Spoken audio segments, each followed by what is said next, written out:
నమః శివాయ.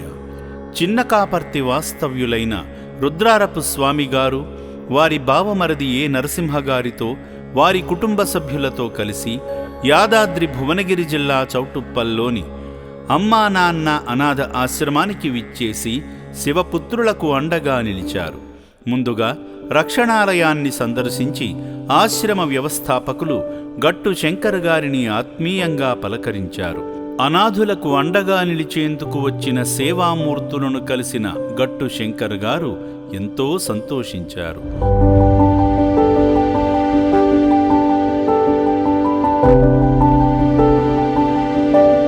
మానవ సేవలో భాగంగా ముందుగా సేవామూర్తి రుద్రారపు స్వామి లక్ష్మీగార్ల 23వ వివాహ వార్షికోత్సవాన్ని పురస్కరించుకుని రక్షణాలయంలో జీవిస్తున్న అభాగ్యులకు అన్నదానం చేసి మానవ సేవే మాధవ సేవ అని చాటారు.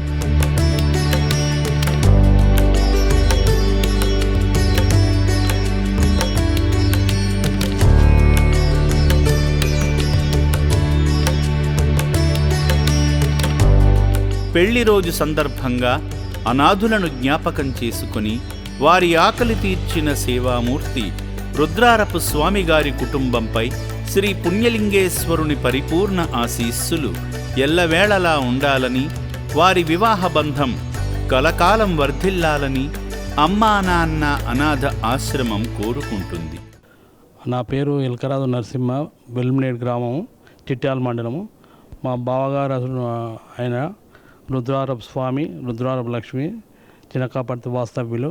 వాళ్ళ 23వ పెళ్లి రోజు సందర్భంగా అమ్మ నాన్న ఆశ్రమంలో అనాథాలకు అన్నదాన కార్యక్రమం చేయడానికి వచ్చినాము. ఇక్కడ వసతులు ఇవన్నీ బాగానే ఉన్నాయి.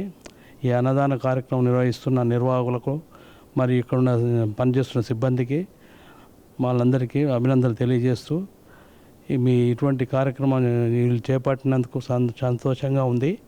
అట్లాగే ముందు దేవాలయాన్ని నిర్మిస్తున్నారు, దానికి మా బావగారి యొక్క సహకారాలు ఉంటాయని వాళ్ళకు తెలియజేస్తున్నాను. మరియు పైన హాస్పిటల్ వీళ్ళ అంటే అనాథాల హాస్పిటల్ బాగానే రన్నింగ్ చేస్తున్నారు.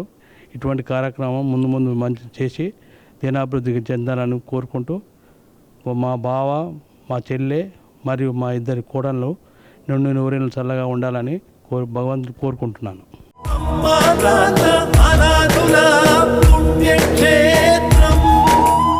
సేవామూర్తుల సాయంతో అమ్మా నాన్న అనాథ ఆశ్రమంలో రోజుకు 3 పూటల 1800 మంది మానసిక వికలాంగులకు ఉదయం అల్పాహారంతో పాటు మధ్యాహ్నము రాత్రి సమయాలలో నాణ్యమైన బియ్యంతో పాటు కూరగాయలను శుభ్రంగా కడిగి రుచికరంగా వండి అనాథులకు పెట్టడం జరుగుతుంది.